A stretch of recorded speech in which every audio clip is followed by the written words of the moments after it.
Hi friends, today on 1 Minute Math we're thinking about dividing by zero.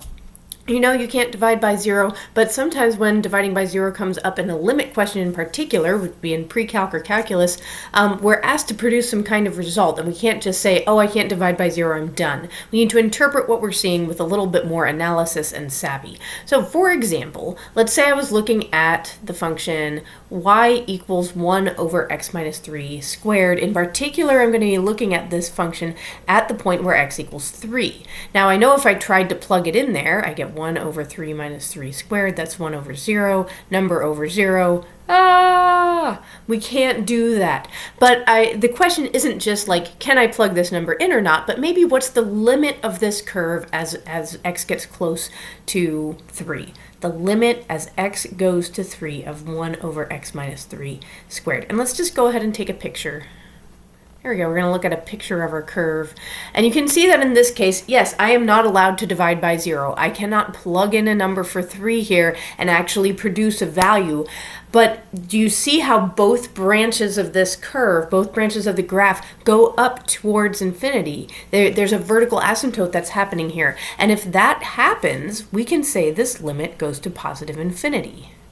So one of our options here, especially if we have a number divided by zero, when we're looking at something divided by zero, and if it is a number on top and it's divided by zero, one of our options is that this might go to positive infinity. And this makes a lot of sense when you think about it. If I have a number that doesn't change, like 10, and I divide it by larger and larger and larger things,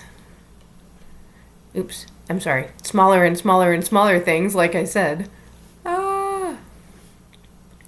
10 divided by 1 is 10. 10 divided by 0.1 is 100. 10 divided by 0.01 is 1,000. If we keep doing this, if you keep making the denominator smaller and smaller and smaller and smaller, my answer gets bigger and bigger and bigger and bigger. It does make sense that this could go to positive infinity. But wait, that's not all. So we don't always just say number over 0 equals positive infinity. Let's consider this fun one. This y equals x minus 1 over x plus 2 squared. And if we're looking at a graph of that, as x gets close to negative 2, hopefully it makes sense to you here that these values are not going to positive infinity. They're going to negative infinity. That's an option. And we'll see in a moment how I could determine algebraically whether positive infinity or negative infinity should be my answer. But here's yet one more where I have a number divided by 0, and here I'm looking particularly at the point where x equals 2. You might be saying to yourself, well, this isn't a number on top. This other one, it's not a number on top. But when I'm looking at a specific x value, at x equals negative 2, I do get a non-zero and non-infinite value on the top divided by 0. Down here, I'm going to get 5 divided by 0. And the difference I would say here with this one in green, I've got one branch coming from the right, this curve is going up to positive infinity. Coming from the left, the curve is going to negative infinity. So in that case, I do actually get a does not exist. I'll put that one in one other color here. If you have number divided by 0 as your potential answer here, you should be able to determine which of these 3 number divided by 0 expressions it will actually go to. Positive infinity, negative infinity, or just not existing because one branch goes up and one branch goes down. Now, how could you determine this algebraically? So let's say I'm looking at the limit as x goes to 5 of x plus 1 over x minus 5 squared. If you're a good calculus student, you know the very first thing you try is actually plugging that value in, and this is going to give me exactly number over 0. That's exactly the pattern I was just looking at. So I know I've got one of 3 choices. I just need to determine which one of these answers it could be. It can't be anything else if you have number divided by 0. So positive infinity, negative infinity, or does not exist. I am going to consider my number line. There are 2 interesting values of x with this function, negative 1 and 5. Those are interesting values of x at which something could be happening. And I'm going to imagine plugging in a number over here. If I plug in a number into my function here that is much greater than 5, like 10, I get 11 over 6 squared. That is a positive thing. Remember, I don't care what the value is. My choices are positive or negative infinity or does not exist. So all I care about is whether I'm going to get a positive or a negative. When I plug in a number between -1 and 5, like 0, I would get 1 over -5 squared. That's still a positive thing. And I don't really care what's happening to the left of -1, but you can verify that if I plug in a number less than -1, I get a negative answer. And here, right around 5, this is conclusive to me. The signs of my function values near x equals 5 are all positive, and this will be positive infinity. If you don't like thinking about the number line, you can also just take a value close to 5, like maybe I plug in 5.1 and 4.9, but you have to go on either side, and the question you're asking yourself is, if I plug in 5.1 and 4.9, do I get positive or negative answers? And you would confirm in that same way that I'd get both positives. Let's try this guy. Again, being a good calculus student, you plug in first. Here I get 1 plus 4 minus 5 over 1 minus 4 plus 3. That top goes to 0. That bottom goes to 0. This is a whole other kind of dividing by 0. 0 over 0 is its own beast, and really the answer for right now, when you see 0 over 0, the answer is simplify. Do some algebraic simplification here and see if we can come up with an answer. I can factor this. This is x plus 5 and x minus 1. The denominator is x minus 3 and x minus 1. The x minus 1's cancel.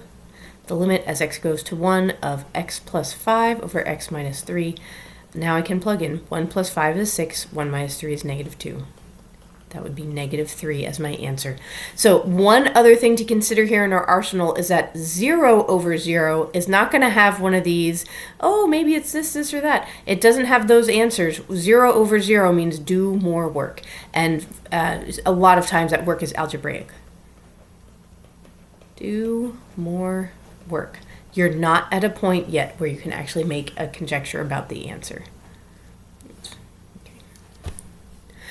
So this is going to be our last one here.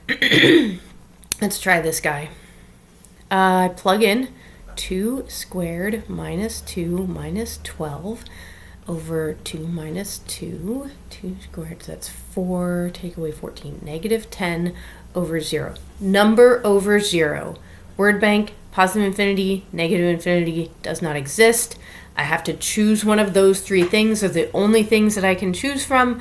So now I consider my number line. Ooh, that means I'm going to have to factor the top here. The number line is helpful to me in determining the positive and negative regions because it gives us the turning points. It gives us the points where the sign of f of x or the sign of my expression could possibly change. And that's sometimes really helpful to know. This is going to be x plus 3 and x minus 4. So my 3 interesting values of x here are -3, +2, and +4. Those are the x values at which my expression either equals 0 or is undefined, meaning it has potential to change sign. And when I plug values in, I get positive, negative, positive, negative. Now, I am looking as x goes to 2 from the right. That plus in the subscript means coming to 2 from the right. That is in this direction. And if I look at that spot, it's pretty obvious to me here that my answer is going to be negative infinity. I could have instead, if I really wanted to, I could have plugged in a number near 2 but to the right, like 2.1. And asked myself, is the expression that I get here positive or negative? This is a little bit harder to evaluate, but it's not terrible because we know that 2.1 squared is not going to be greater than 12. So we will get something negative over 0.1, and we could conclude that as negative. Sometimes, if you don't have your calculator especially, sometimes plugging in those numeric values that are near your target value, that can be a difficult strategy to actually practically enact because who knows what 2.1 is squared easily like that. So that's why I do the number line, but any way you can think about, you're trying to answer the question, what is the sign? Which one of these positive or negative infinities, which one am I going to circle? All right, hope you found this helpful. See you next time.